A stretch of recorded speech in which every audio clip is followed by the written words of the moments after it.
with Jim Junta of the National Collegiate Wrestling Association, the executive director, coming around on now in our second decade. We are. The NCWA. It's kind of interesting that the NCWA is at the NWCA convention, very commonly misapplied acronym, but your role here, exactly what is it? It's obviously to grow the visibility of the organization. You bet. This weekend, you mean, or in general? I mean, this weekend certainly a chance to network with the coaches that are out there, to make them aware of what our mission and goal is, the growth of wrestling overall. Much like the NWCA's mission from the coaching side, our objective is to get more athletes competing at the college level. You know, we have 200,000 plus athletes a year in high school graduating, yet about 8,000 or 9,000 spots available for them to do in college. Our goal really in the next 7 years is to have 20,000 spots available at the college level for these guys coming out of school.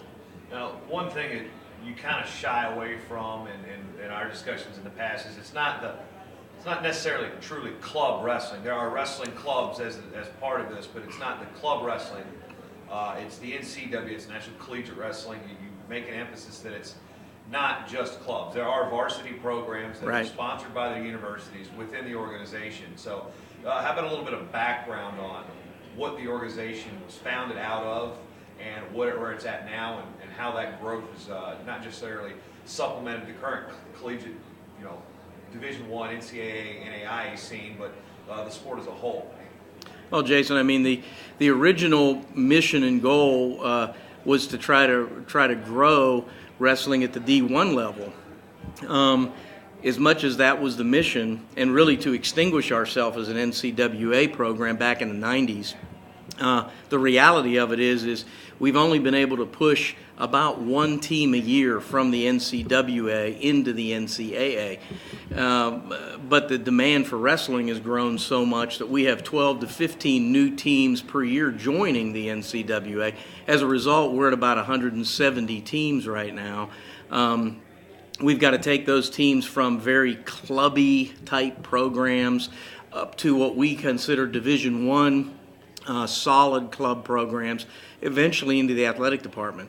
When you say Division I, you mean as a separation with the NCWA, not NCAA Division I, just Thank to clarify. you. Yes, that's absolutely important, because our Division I's, we really do want to separate. Many times within the wrestling community, they look at NCWA, and if their only exposure has been to a team with 4 or 5 kids on it that work out once or twice or 3 times a week, they would see this as a very low-level club. On the other hand, we have teams like Grand Valley and Central Florida and Apprentice that all operate on a very, very high level, and we consider those our Division I programs.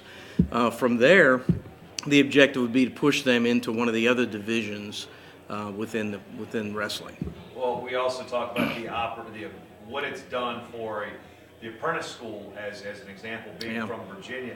They're a very unique athletic institution. They're kind of an affiliate member of Division III, but it's a situation where it's a trade school, so they pay their athletes. They have no postseason. Correct. Your organization has facilitated a postseason, and there's even some discussion about the U.S. Small College Athletic Association. Yes. Teams joining the NCWA and the Small College Association, which many wrestling people may not be aware of, but it's a national organization. And is that a window for the NCWA championships to eventually get the type of billing that, say, the NAIA or the NJCAA get in terms of the importance and exposure? I hope so. I mean, that's our long-term goal. I would expect us to have, in the next 7 or 8 years, 30,000 or so fans at our national championships. But you're right. A school like Apprentice, who's had a wrestling program since the 1930s, has just never had an opportunity to compete in postseason because they don't qualify in the NCAA. And believe it or not, unbeknownst to me, frankly, years ago, there are a number of schools that fit into that category that have sort of have been orphaned in that situation, which we've picked up. You mentioned some of the other leagues.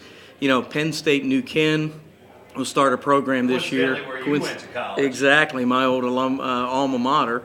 And Penn State Du Bois are both programs within the USA.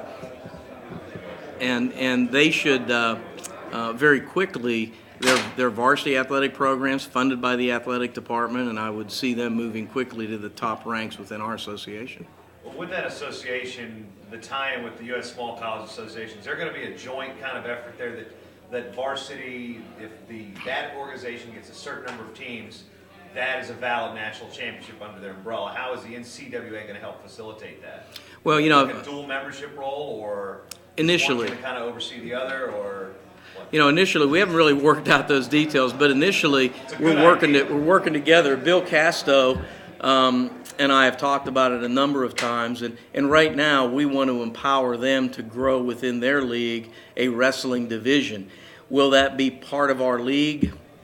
That'll really be their choice at some point as to whether or not they choose to stay part of the NCWA or maybe try to move into the appropriate division for the small college that they're in, whether that's D2 or D3.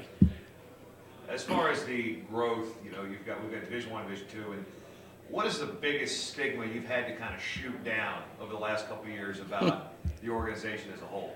I mean, there's quite a few. I think that one of them obviously is that the competition level is ridiculously poor, which is not the case. We're certainly not in the leagues with the Oklahomas and the Iowas, but we also, can hold our own, I think. So that's one stigma. Well, I think the other one thing that adds to that is the addition of the postgraduates at prep schools like Blair Academy's Absolutely. fifth-year kids. Wrestle a college schedule. This gives them a national championship to root for. The prep schools at Navy, Air Force, and Army have been very active in the NCWA. So what has that raised the bar of competition? Obviously it has. It has. Explain how it's exactly Well, it's raised the bar just because you have Division I recruited athletes that are part of our national championship. I mean, there are a number of things we're doing to push and raise the bar, including being able to have transition teams that transition from Division II to Division I, like Edwardsville is in the process of doing, or the 5 teams that are NAIA that are going to be moving from NAIA to D2 in their transition years may pop into the NCWA for 1 or 2 seasons. I love that. Some of the coaches aren't always excited about that, but it raises the bar and level of competition where people can see how those competitions cross over. The All-Star Challenge this year will include D2, NAIA, and the NCWA's national champs, and that could be a big deal. That's going to be in Orlando, Florida on January the 15th. Last year you ran that as part of the Lone Star Duels when it was just the NAIA and NCWA, correct? Correct. We had just those 2 divisions. Our goal would be to bring all 5 divisions together. We have the All-Star Classic that's been a great event at the beginning of the season for D1, but D2, D3, NAIA, NJCAA, and NCWA have not really had that same platform. So this, we hope, will produce that platform for those divisions. As far as the interaction with the NWCA here, what has been the biggest benefit for you representing your association to not just network and build schedules with these coaches, but as far as the understanding of where the state of wrestling is, the NCWA's importance, and the importance of how you can help the NCAA programs and vice versa? Well, I mean, truthfully, NWCA Mike and the whole crew at NWCA have always helped us. I mean, if I could say one thing, it's that I always feel part of the group. I always feel that they're looking out for the coaches, whether it's at a scholastic level, at our level in college, or at the D1 level.